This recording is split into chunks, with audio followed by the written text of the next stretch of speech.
아까 질문에도 있었던 것 같아. 시려요라고 진짜 많이 오시죠. 시린 거는 또 우리 남원장님이 전문 아니겠습니까?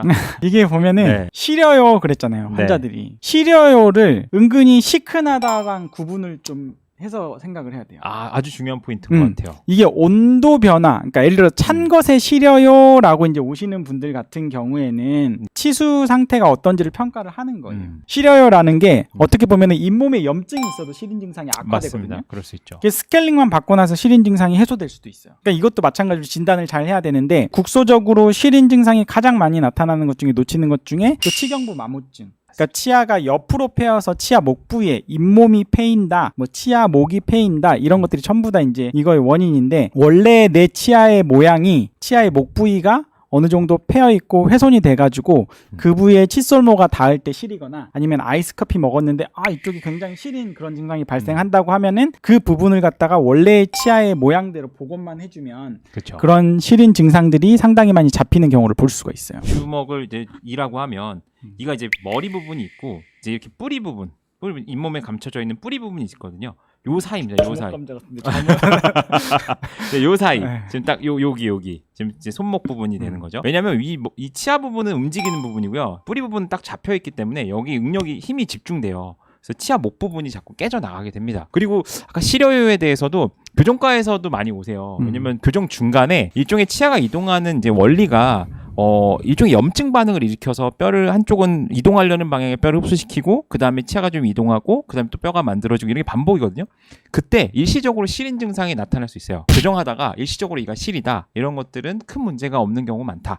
그래서 뭐 한 하루 이틀 지났는데 점점 나아진다라 그러면 이제 괜찮아지는 거고요. 그럼 1, 2주가 지났는데도 계속 아프다. 그러면 이제 빨리 교정과에 가보실 필요가 있겠습니다. 초콜릿 먹을 때 아파요.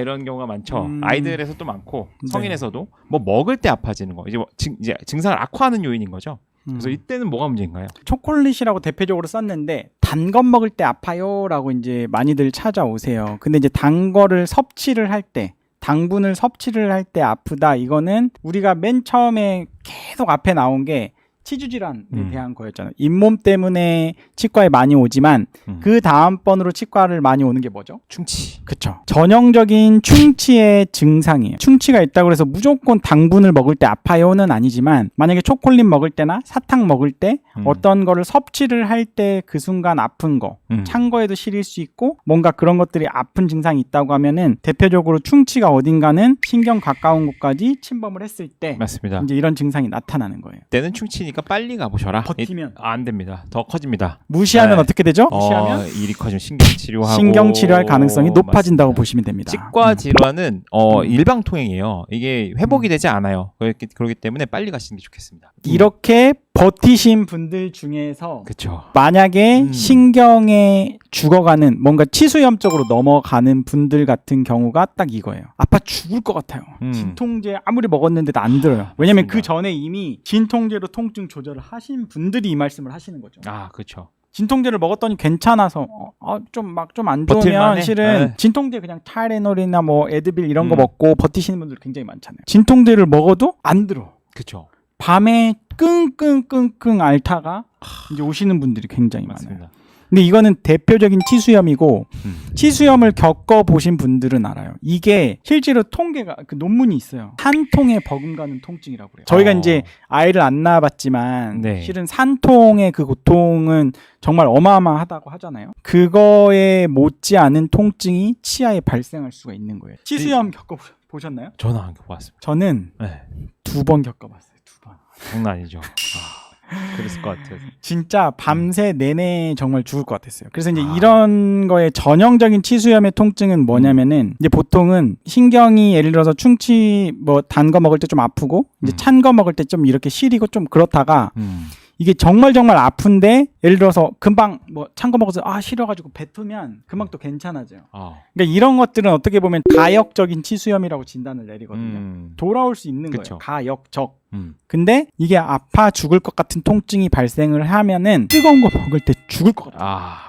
왜냐면 사람의 몸은 치아는 어떻게 보면 치아 안에는 신경이나 혈관이 들어가 있는데 그 안에 세균이 침투하게 되면 이제 면역 세포들이 이제 들어오면서 우리가 이런 데 다치면 붓잖아요. 네. 근데 붓기가 있어야 되는데 치아는 단단한 조직이란 말이에요. 맞죠. 근데 단단한 조직 안에서 혈관이 들어와서 땡땡땡땡 붓기 시작하면은 그 그쵸. 압력 때문에 신경이 엄청나게 눌리는 거예요. 그쵸. 그러면서 미칠 듯이 아픈 통증이 시작이 되는 거죠. 그래서 맞아요. 이런 분들은 뜨거운 거 먹으면 정말 죽을 것 같고 아, 정말 얼음물 먹으면 통증이 좀 쓱 가라앉아요. 왜냐하면 압력이 줄어들어요. 그렇죠. 혈관이 좀 줄어들면서. 그리고 특징이 음. 밤에 자려고 누우면 훨씬 아파져요. 왜냐하면 눕게 되면은 어떻게 되죠? 혈액이 훨씬 우리가 서 있을 때보다 그렇죠. 가기가 쉽잖아요. 머리 쪽으로.